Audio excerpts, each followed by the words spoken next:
This week, we get a bit adventurous as Crystal Dynamics tells us all about what's going on in Rise of the Tomb Raider, which is out right now. We chat to Avalanche Studios to find out more about the explosive Just Cause 3, and catch up with PAX Australia musical guests, the Doubleclicks, to discuss hanging out with cats at parties. This is Player Attack.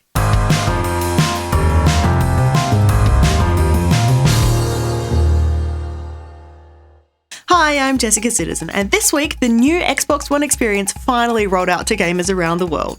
As well as a substantial graphical update, the 1.2 gig download brings with it improvements for chat and messaging and the usual tweaks and upgrades, which add up to a dashboard that promises to be 50% faster than the old one. The update also re-adds a functionality that has been missing since the Xbox One launched 2 years ago, the ability to remap your controller to your liking. You can reconfigure buttons, analog sticks and triggers, and your preferences will all be saved to your gamertag. Even more exciting than all that though, this is the update that has finally brought backwards compatibility to the Xbox One, meaning you can play a whole stack of Xbox 360 games on the new console. The initial list stands at more than 100 games, with more set to be added real soon now. Basically, if you owned a game on Xbox 360, you can now play it again on your Xbox One, and that includes any DLC you may have bought on the old console.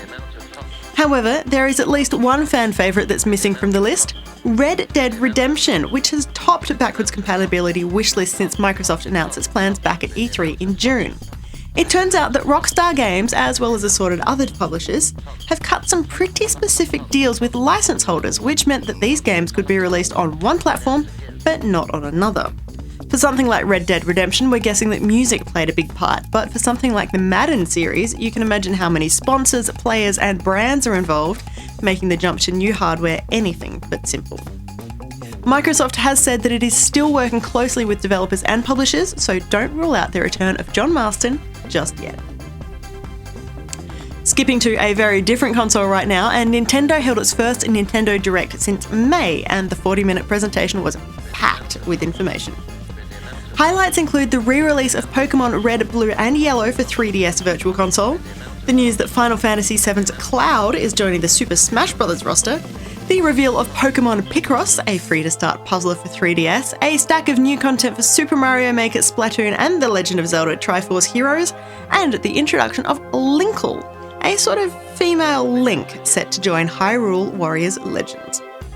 Technically, she's not a gender-swapped version of the Legend of Zelda hero, with some rumours suggesting that she's actually Link's sister, but the new girl on the block has come armed with twin crossbows and will hit the 3DS in March. In other news, it seems that the EA Sports cover curse may have spread well beyond the Madden series.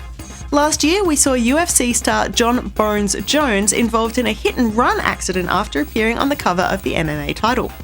This year, Chicago Blackhawks star Patrick Kane didn't even make it to the cover of NHL 16 before he was dropped following a police investigation into a sexual assault case. And now there's Ronda Rousey, who had a seemingly untouchable UFC career, the bantamweight champion racking up 12 wins in her first 12 fights. Then she was announced as the cover star for EA Sports UFC 2 and suffered a shock defeat to Holly Holm just a few days later. That Friday the 13th game has been successfully funded on Kickstarter with just 1 day to spare. The game, now with the infamous sleeping bag kill included, is due in mid-2016 for PS4, Xbox One and PC. And while we're all hoping that one does actually make it to shelves, we've learned about another game-movie tie-in that didn't do so well. It seems there was a Jurassic World game in the works at Cryptic Studios, but this one was axed even before it was announced. Artwork from the third-person action game has surfaced, showing off some pretty impressive dinosaurs, with word on the street suggesting it would have been similar to H1Z1. Now, you'd think Star Wars The Force Awakens director J.J. Abrams would have his hands full with the movie coming out in just a few weeks, but apparently he's had a little spare time working on a game with Infinity Blade director Chair Entertainment. It's called Spy Jinx. It blends action and real-time strategy with dynamic world building. It uses Unreal Engine 4, and that's about all we know. And finally this week, want to know just how popular Fallout 4 really is? Just hours after the game's release, it was the most played game on Steam with more than 470,000 players, overtaking both CSGO and Dota 2 to take the top spot.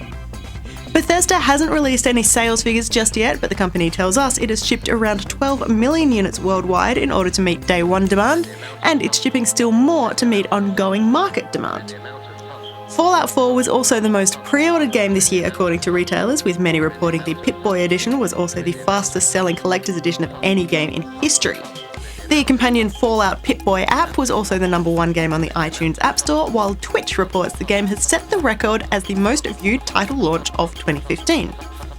But all of that is just numbers, and numbers don't really mean anything unless you have something to compare it to. So here's a comparison for you. The day Fallout 4 launched, adult entertainment site Pornhub reported a 10% slump in traffic from gamers. To their credit, the site says it wasn't too surprising. For more information on any of these stories or to keep up to date with the latest gaming news, head to playerattack.com. But for now, stick around, got plenty more still to come.